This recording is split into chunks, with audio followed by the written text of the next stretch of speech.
Hello friends, Manchu Vishnu Kannappa world వైడ్గా first week complete చేసుకున్నది. World వైడ్గా ఇప్పటి వరకు ఎంత షేర్ రాబట్టింది, ఎంత గ్రాస్ రాబట్టింది, రెండు తెలుగు రాష్ట్రాల్లో 7వ రోజు గ్రాస్ ఎంత, షేర్ ఎంత, 7th డే వరల్డ్ వైడ్గా ఎంత షేర్ రాబట్టింది, ఎంత గ్రాస్ రాబట్టింది, ఆంధ్ర సీడెడ్ నైజాం ఎంతవరకు షేర్ రాబట్టింది, ప్రభాస్ను నమ్ముకుంటే కన్నప్ప మూవీ వరల్డ్ వైడ్గా 7 రోజులకు 50 కోట్ల గ్రాస్ రాబట్టిందా లేదా, టోటల్ వరల్డ్ వైడ్ షేర్ ఎంత, గ్రాస్ ఎంత, అసలు కన్నప్ప మూవీ 200 కోట్ల బడ్జెట్ అయిందా లేదా, ఈ విషయాల గురించి క్లియర్గా మాట్లాడదాం.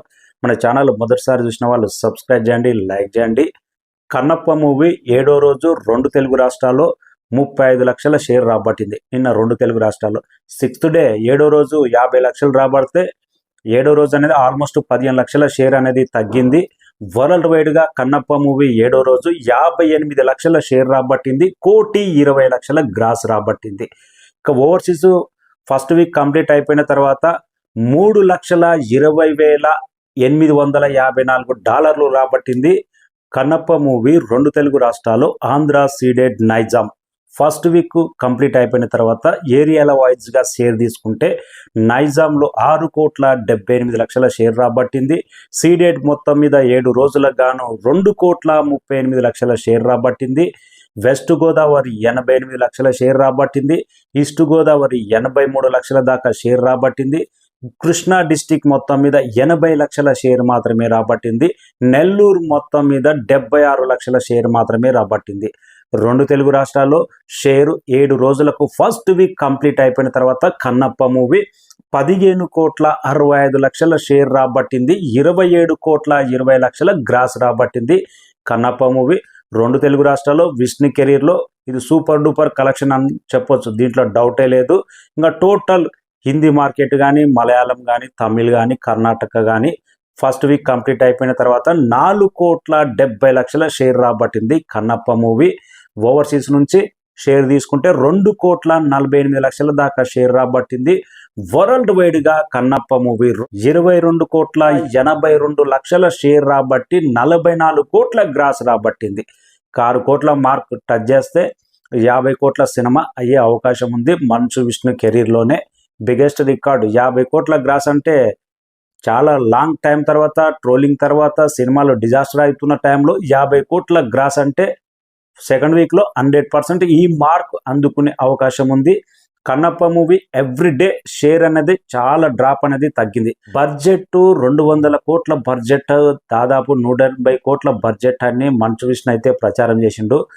మనకు తెలిసిన సమాచారం వరకు అయితే ఇండస్ట్రీలో వినపడుతున్నది మినిమం కన్నప్ప బడ్జెట్ 80 నుంచి 90 కోట్ల దాకా బడ్జెట్ మాత్రమే అయిందంట. జస్ట్ ప్రమోషన్ కోసమే 150 కోట్లు 200 కోట్లని ప్రచారం జరిగింది. అక్షయ్ కుమార్ రెమ్యునేషన్ జస్ట్ 4.5 కోట్లే అంట, ₹1 తీసుకోలేదు. మోహన్ లాల్ అసలు మంచు విష్ణు సొంత సినిమా కాబట్టి తన రెమ్యునేషన్ ఉండదు. ప్రభాస్ 0 రెమ్యునేషన్. కాజల్ అగర్వాల్ కూడా జస్ట్ లక్షల్లోనే ఇచ్చారంట. అందరూ జస్ట్ జూనియర్ ఆర్టిస్ట్ లాగానే బిగ్ బాస్ చేసిన వాళ్ళు మాత్రమే ఉన్నారు. ఇంకా రెమ్యునేషన్ కూడా పెద్దగా ఏం కాలేదు. న్యూజిలాండ్లో జస్ట్ అక్కడ ఏదో టూరిస్ట్ లాగా అక్కడ షూటింగ్ అయితే జరిపారు. ఇంకా దీనికి 200 కోట్ల బడ్జెట్ ఎలా అవుతుంది? 100% చాలా మందికి ఇండస్ట్రీలో ఇదే డౌట్ వినపడుతుంది. 200 కోట్ల బడ్జెట్ కాదు, టోటల్ కలిపి కన్నప్ప మూవీ 70 నుంచి 80 కోట్ల బడ్జెటే అయింటుంది. అంతకు మించి ఎక్కువ అనేది లేదు. వడ్డీలు అవన్నీ కలిపితే 100 కోట్ల బడ్జెట్ లోపే. ప్రచారం కోసమే ఇంత బడ్జెట్ అని చెప్పడం జరిగిందని చాలా ఇండస్ట్రీ అయితే టాక్ వినపడుతుంది. కరెక్ట్ సోర్స్ కూడా వినపడుతున్నాయి. ఇక వరల్డ్ వైడ్గా 50 కోట్ల మార్క్ అందుకుంటుందా లేదా అనేది వెయిటింగ్. ఒక మాట అయితే వినపడుతుంది, ప్రభాస్ను నమ్ముకున్న మంచు ఫ్యామిలీ కనీసం 50 కోట్ల గ్రాస్ కూడా రాబట్టలేదు. Kannappa movie first week complete అయిపోయిన తర్వాత కూడా కలెక్షన్స్లో గింతేనా కలెక్షన్స్, 50 కోట్ల గ్రాస్ కూడా రాలేదు. షేర్ చూస్తే 25 కోట్లు కూడా లేదు షేర్ మాత్రం. ఇక పెట్టిన పెట్టుబడి 70-80 కోట్లు అంటే అన్ని అనుకున్నట్టు OTT rights, Telugu satellite rights కానీ, డిజిటల్ రైట్స్ కానీ అన్ని సేల్ అవుతాయి. 100% 100 కోట్లు మార్క్ అనేది టచ్ చేసే అవకాశం ఉంది కన్నప్ప మూవీ. ఈరోజు రిలీజ్ అయిన తమ్ముడు మూవీ డిజాస్టర్ టాక్ వచ్చింది కాబట్టి సెకండ్ వీక్లో కన్నప్ప కలెక్షన్స్ పెరిగే అవకాశం ఉంది. ఈ సాటర్డే సండే కలెక్షన్స్ అనేది జంప్ అయ్యే అవకాశం ఉంది, దీంట్లో డౌటే లేదు. Thank you so much.